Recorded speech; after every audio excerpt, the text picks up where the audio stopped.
aware that Prince Harry recently published a memoir, Spare? If you weren't, I don't know how you've missed it since it's been pretty much everywhere.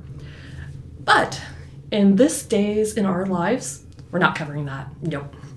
Instead, we're going to focus in on the royal lives of people without the last name Windsor. Yes, oh man, if you love royal history and you're just staying with the Windsors, you're missing out. So let's do some digging. Welcome to Vienna, Austria. We are in front of Schönbrunn Palace, the home of the Hapsburg family. The Hapsburgs are very well known for their jaw, which was a result of keeping marriages within the family a little too much. And we are going to spotlight Empress Sissi, also known as Empress Elizabeth of Austria. And this particular book, Sissi, Empress on Her Own, by Alison Pataki, is a follow-up to her book, The Accidental Empress.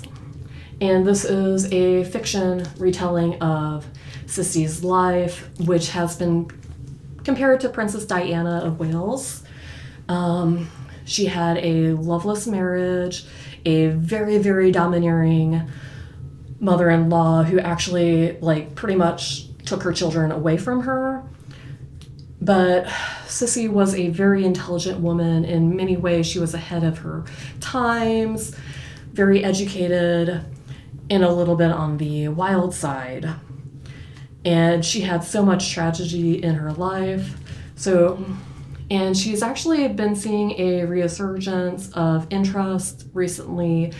Netflix has a new television series called The Empress, which focuses on Sissi. But definitely check out even this fictional retelling. And if you're looking for a biography on her, look on Libby, our Libby app. There is a good bio from George Upton about her, and there were a couple others. So definitely give Sissi a check. She had a very interesting life. It ended super tragically. Next journey. Welcome to the Palace of Versailles in France. What started out as a rinky-dinky hunting lodge used by Louis XIV's father, Louis XIV, also known as the Sun King, turned into a dazzling gem. And for generations after Louis XIV, the French royal family did enjoy visits to Versailles. And among those included Marie Antoinette. We have a PBS documentary about this queen who there's a lot of myth and legend about her, including the famous "let them eat cake," which she likely never actually said. But if you want to learn more about this tragic queen and kind of remove some of those myths from who she actually was as a person, check out this documentary. You can also find several great biographies on her via the Libby app or through Evergreen, and we can bring them in. And while not royalty, I also wanted to spotlight Hero of Two Worlds by Mike Duncan, which is a biography on the Marquess de Lafayette, and I probably slaughtered that. I studied German, not French.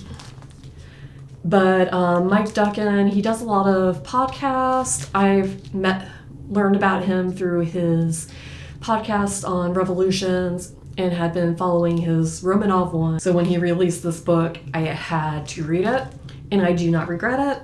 He has a very good sense of humor, even referring to the Marquis as sort of like a French noble unicorn without parents and has a lot of money. And it's not surprising one of the larger noble houses made sure to line him up for their daughter. But it's very fascinating. It follows his early childhood, being orphaned, being adopted into this noble house with the intent of him marrying his daughter, him going wild and hopping across the Atlantic Ocean to support America's revolutionary efforts, and then kind of how he survived the French Revolution when the French monarchy collapsed, and alongside it, its nobles. Very interesting. And I would also highly recommend getting Love in Louis XIV.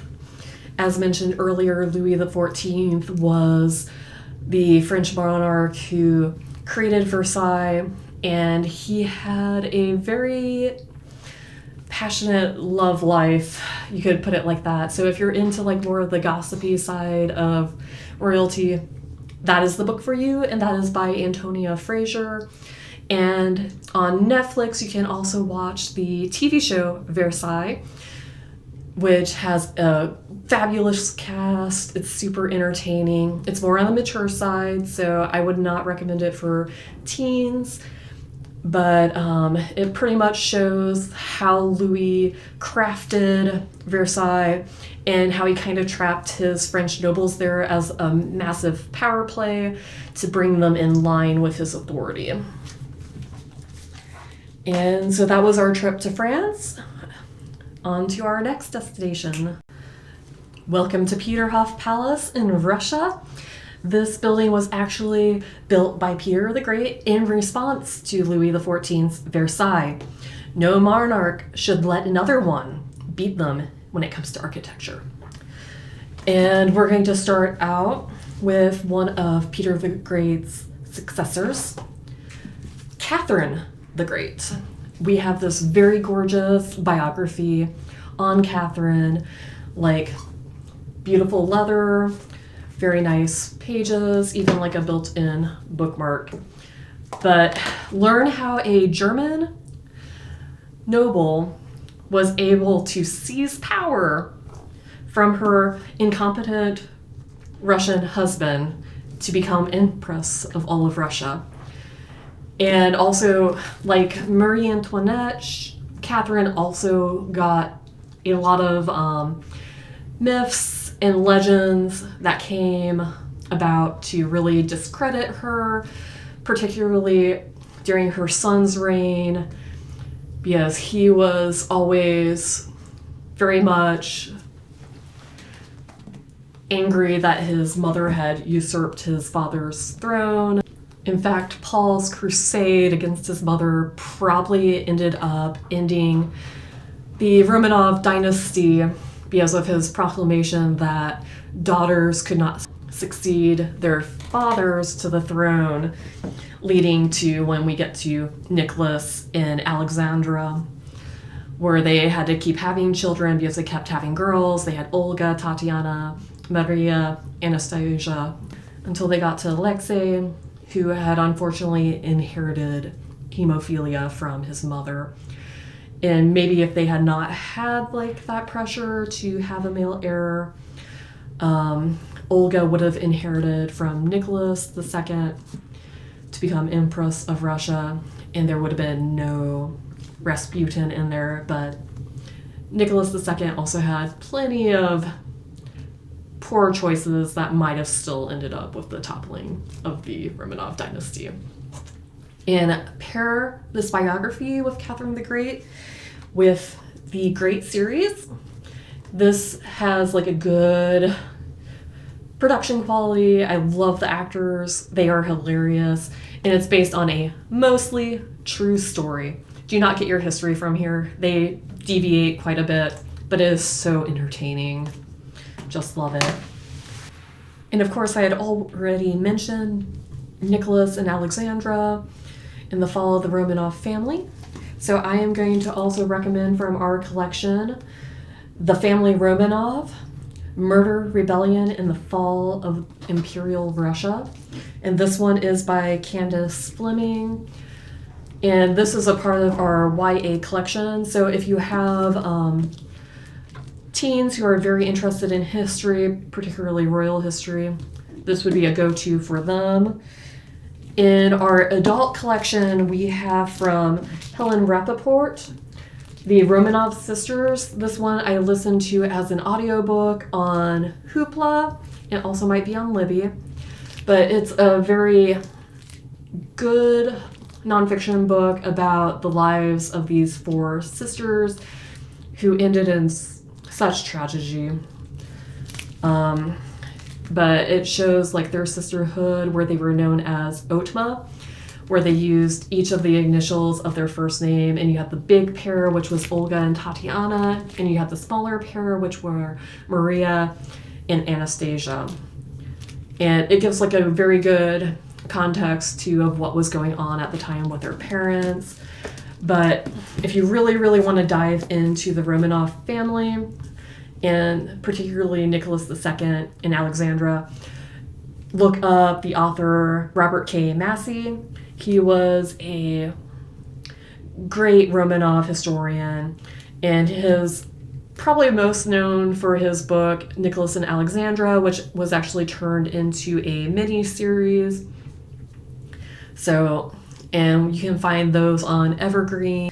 And as like a bonus with the Romanovs, and if you still want to dive into your English nobility and royalty, pick up Victoria and the Romanov, Queen Victoria and the Romanovs, 60 Years of Mutual Distrust by Corinne Hall. I like really tore through this. It was a very fascinating read where they're pulling from Queen Victoria's letters, diaries, and then of course Romanov family members' letters and diaries. And there were some very pettiness between like these 2 royal families. And it's like they were in charge of most of Europe at the time. But those are our royal families who do not have the last name Windsor. Check them out today, because there are so many interesting stories with the European royalty beyond like Great Britain. Until next time, this has been Days in Our Lives.